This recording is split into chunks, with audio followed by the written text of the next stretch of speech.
Welcome my dear student. This is a new episode for English for Prep 1. أهلا وسهلا بطلبة وطالبات الصف الأول الإعدادي. هذه حلقة جديدة من مادة اللغة الإنجليزية تحت رعاية وإشراف وزارة التربية والتعليم. تعالوا مع بعض نستكمل درسنا الجديد اللي هو لسه بنتكلم عن يونت 1 My Family and Me. هنراجع الحاجات الأساسية اللي احنا تناولناها المرة اللي فاتت اللي كنا بنتكلم فيها.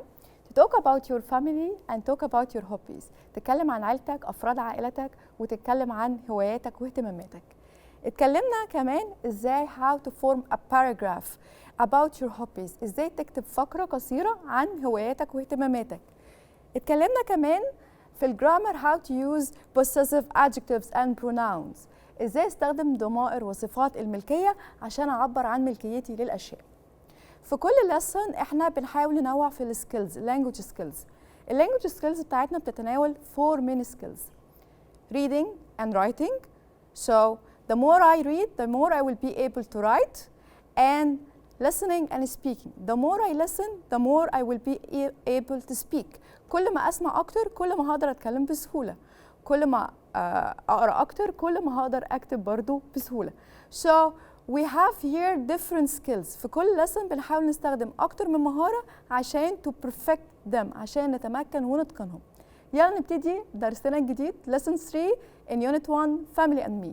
تعالوا نشوف ال learning objectives بتاعتنا. Number 1 we'll talk about how to use present simple correctly. إزاي استخدم مضارع بسيط بشكل صحيح وأكون جمل عشان أتكلم على الروتين اليومي بتاعي والأشياء اللي بعملها بشكل منتظم.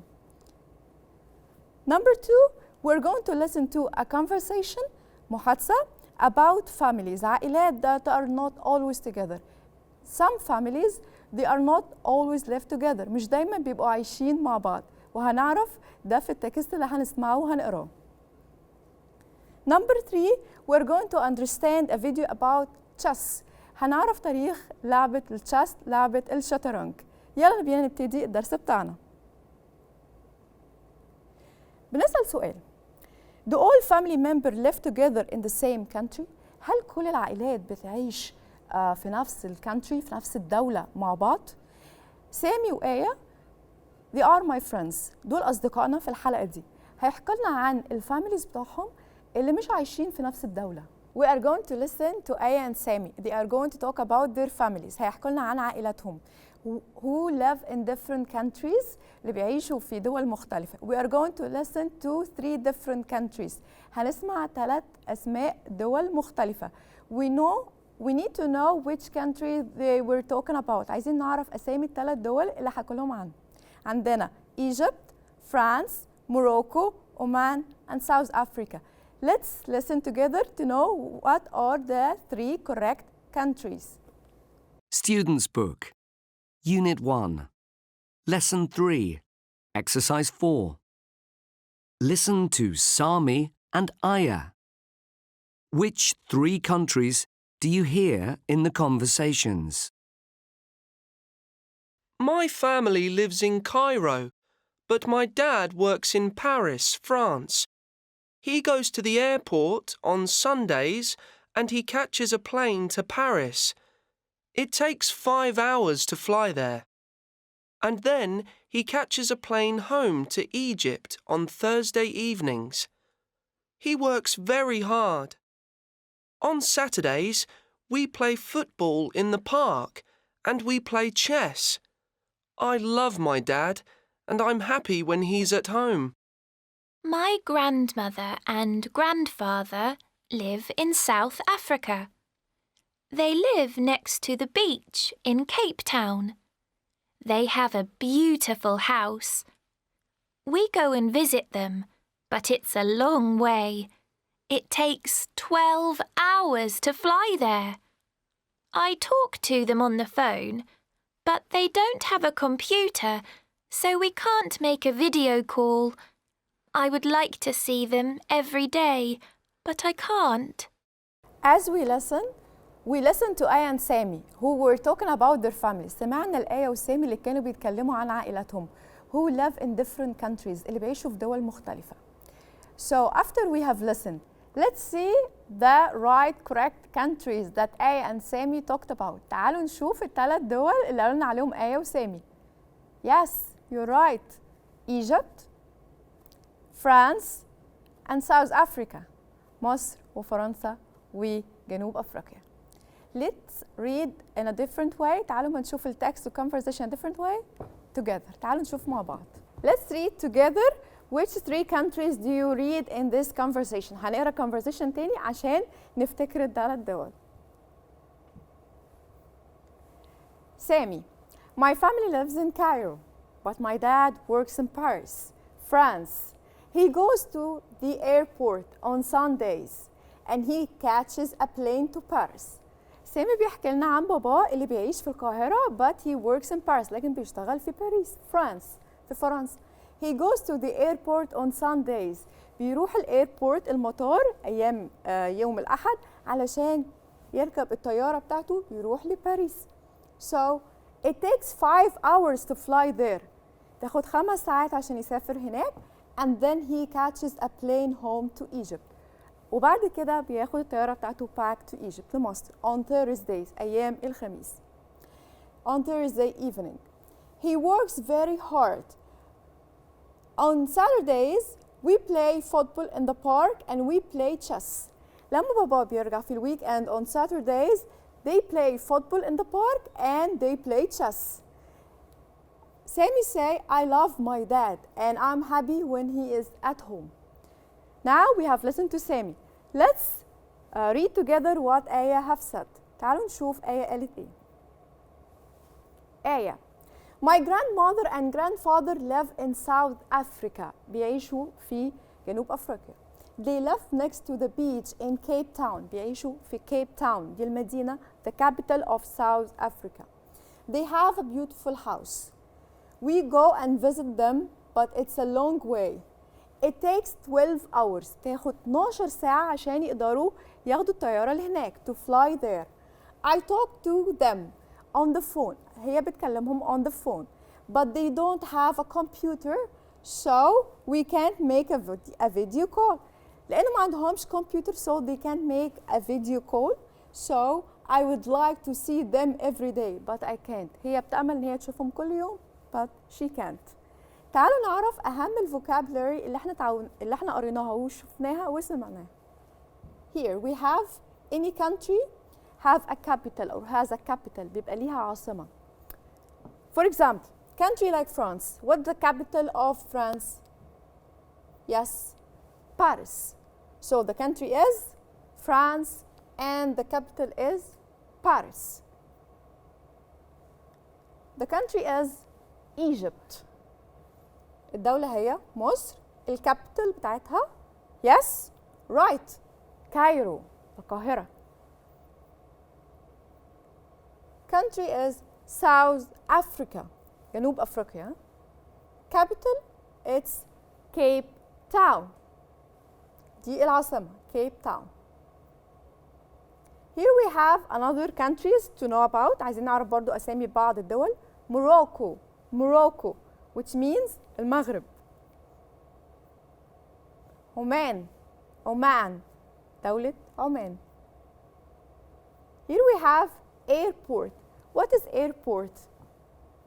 It says it's a place where you go to catch a plane. المكان اللي بتروحه علشان ياخد الطيارة. So it's called airport. Video call. What is a video call? It's like a phone call using internet and we can see each other. هي عاملة زي مكالمة تليفون ولكن we can see each other بنقدر نشوف بعض. We using internet بنستخدم فيها الانترنت. Video call. We are going to answer this question about A and Sammy. Let's read this question together. Where does Sammy's dad work? فين بيعمل بابا سامي؟ 2. When does Sammy play with his dad? فين بيلعب سامي مع بابا؟ 3. Where do A's grandmother and grandfather live? Where do they live? بيعيشوا فين؟ How long does it take to fly there? تاخد قد ايه عشان آية تسافر her grandparents؟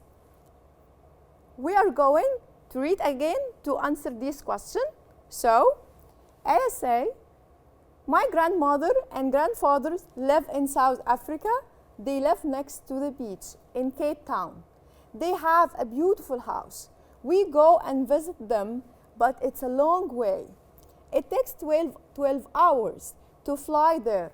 I talk to them on the phone, but they don't have a computer, so we can't make a video call. I would like to see them every day, but I can't.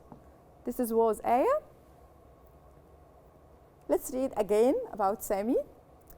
My family lives in Cairo, but my dad works in Paris, France. He goes to the airport on Sundays and he catches a plane to Paris. It takes 5 hours to fly there. And then he catches a plane home to Egypt on Thursdays evening. He works very hard. On Saturdays, we play football in the park. We play chess.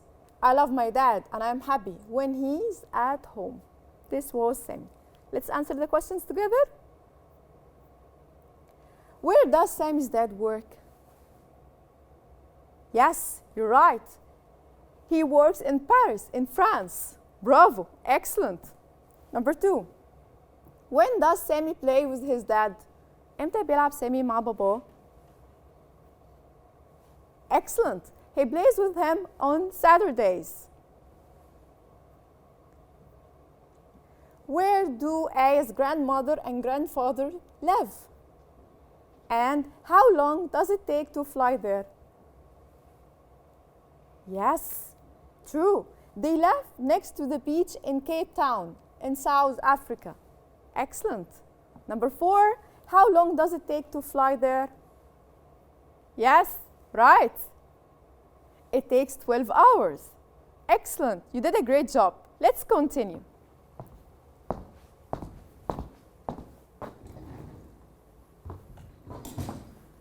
Now it's a grammar time. We're going to talk about present simple. Let's know more about present simple. عايزين نعرف أكتر على المضارع البسيط. Why do we use؟ ليه احنا محتاجين نستخدم المضارع البسيط؟ Why do we need to use grammar at all؟ ليه احنا أصلا بنستخدم الجرامر ونهتم بالجرامر بشكل عام؟ As long as we are talking about your family and yourself, so you are going to use something we call present simple. عشان تقدر تتكلم عن عيلتك وعن نفسك بشكل صحيح يبقى لازم هنستخدم المضارع البسيط. تعالوا نعرف عنه أكتر بطريقة مميزة مع بعض.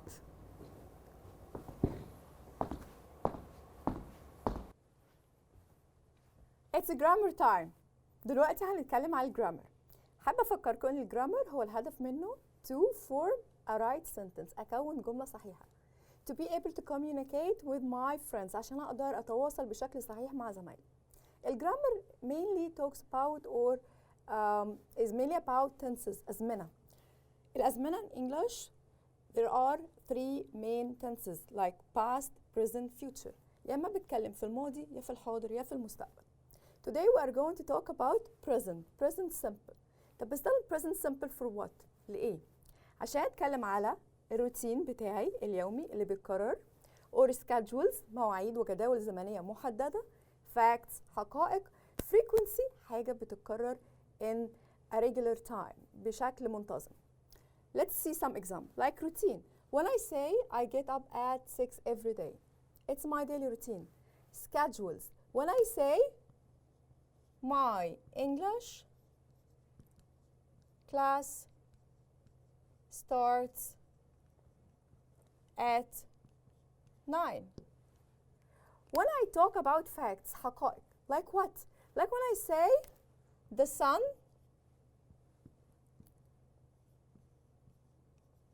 rises in the east.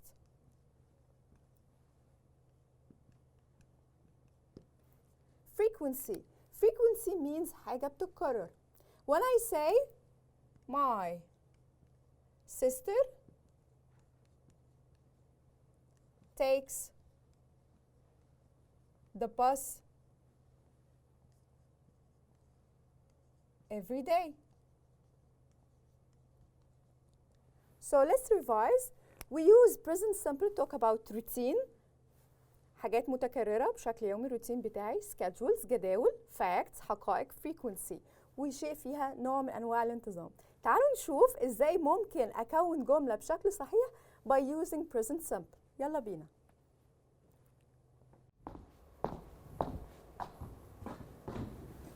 زي ما شفنا احنا ليه بنستخدم present simple؟ talk about your routine، حاجات اللي تعملها كل يوم.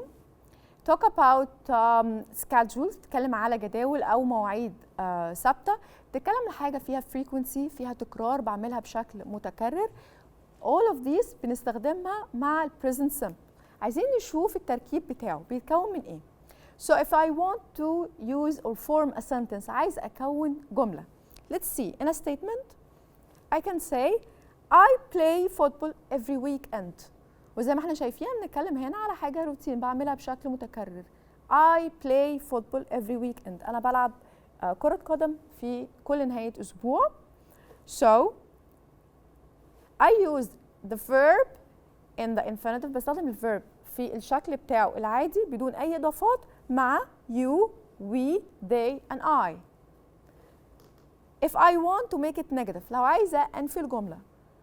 So I will say I don't play football every weekend. وهنا بنستخدم don't مع I you we they علشان أعمل الجملة بشكل نيجاتيف. طيب لو عايز أعمل question، زي ما احنا عارفين إن ال question لازم يكون فيه helping verb، فعل مساعد. إيه هو ال helping verb في ال present simple مع I we they you؟ Yes, right. Do. So we use do to make a question. So do you play football every weekend؟ هل بتلعب كورة كل weekend، كل نهاية أسبوع؟ Yes, correct. So now we know that I use the verb without any addition، بدون أي إضافات مع I, you, we, they و I. And in the negative form I put don't، بستخدم don't. And in the question I use do. Let's see with singular subjects like he and she and it. The form of the verb في ال present simple بيبقى شكل الverb بيبقى عامل ازاي؟ We add s or es or ies. طب امتى وفين؟ تعالوا نعرف. Like when I say he or she plays football. Here we added s. احنا ضفنا s to express present simple وبنتكلم هنا على حاجة بتتكرر روتين. Second, number two, we say he or she goes to school every day. Here we added es because the verb ends with o. And third example, he or she studies hard. And في الexample ده we added ies. طب امتى بنحط s وامتى بنحط es وامتى بنحط ies؟ Let's know together. We add s to the verb. دي الجنرال rule، دي القاعدة العامة. When I use present simple with he, she or it, I add s، بضيف s. But when I have a verb، لما يكون عندي verb ends with o or x or ss or ch or sh, I add es in the end of the verb. بضيف es في نهاية الفعل. For example, like go, so it will be goes. Mix, it will be mixes. Cross, crosses. Watch, watches. Wash, washes. طب ليه مش بنadd s؟ Because it will be much easier if we add e. النطق هيبقى صعب قوي لو احنا ضفنا s بس. Like go, goes. I need like a vowel. أنا محتاجة حرف متحرك هنا عشان يسهل لي ال pronunciation، النطق بتاعي. Let's continue. We add ies to the verb ends with y, preceded by consonant. For example, we have study.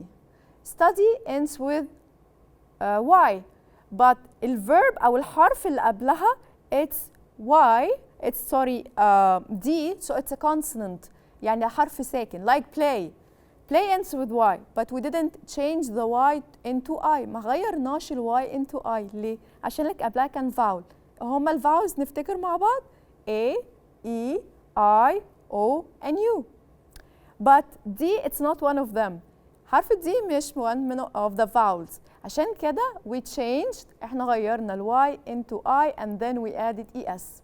So the general rule، القاعدة العامة we add S with he, she and it. Excellent.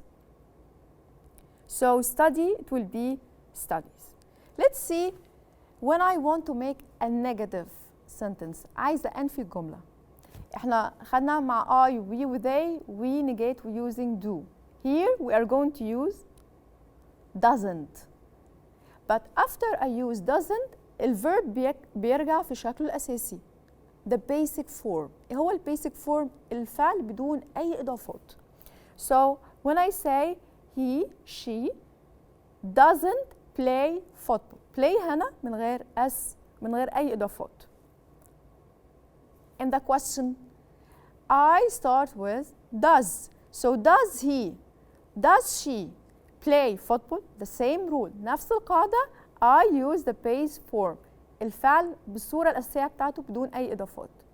So we have here he or she plays football. دي الستيتمنت الجملة العادية. If I want to make it negative, he doesn't play football. هو مش بيلعب كرة القدم. And the question, does he play football? So let's go back here. In the statement, I play football. مع I, we, with they بستخدم I play football. In the negative, I don't play football. And in the question, do you play football every weekend? And here, with he, she, and it, we use she plays football. She doesn't play football. Does she play football? Now we are ready to correct the wrong verbs in this exercise. Now we are ready to answer this exercise. Let's see together. Are going to have some sentences. هيبقى عندي بعض الجمل فيها mistakes، فيها بعض الأخطاء. We need to correct them to check your understanding عشان نتأكد إنكم فهمتوا present simple صح. Let's see. Number one, I plays the drums. Plays, it's not right. Why? Because, yes, true. Because we added S. We don't add S with I. ما بنحطش S مع I. So, what is the right answer? I play the drums. Correct. Bravo. Number two, I doesn't listen to music. It's wrong. Doesn't. What is the right answer? إيه هي الإجابة الصحيحة? Yes, I don't listen to music. Because with I use don't. Let's see. Number three.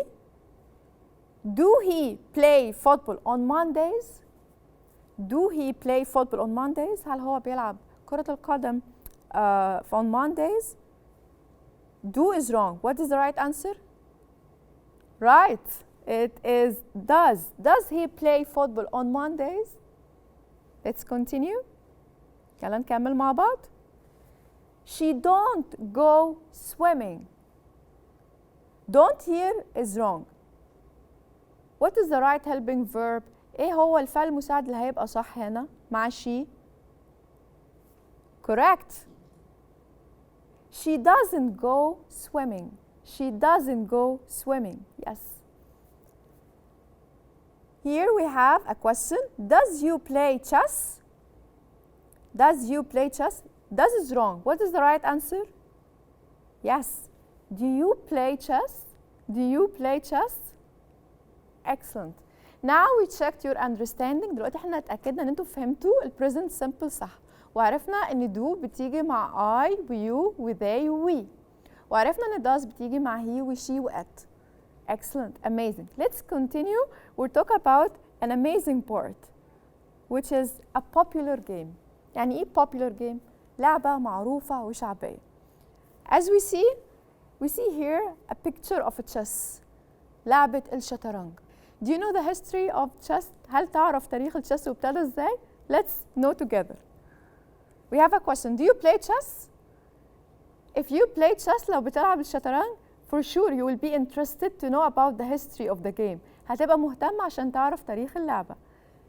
Let's read together. Senate is a very old Egyptian game. You can see it in the picture. It's about 3,000 years old. As we see, we have a picture of an old Egyptian game. شايفين صورة لعبة مصرية قديمة. It looks like that chess right now. بتشبه شوية لعبة الشيس اللي بنلعبها دلوقتي. It was called Senate. An Egyptian used to play this game 3,000 years ago. من 3000 سنة فاتت. Let's continue.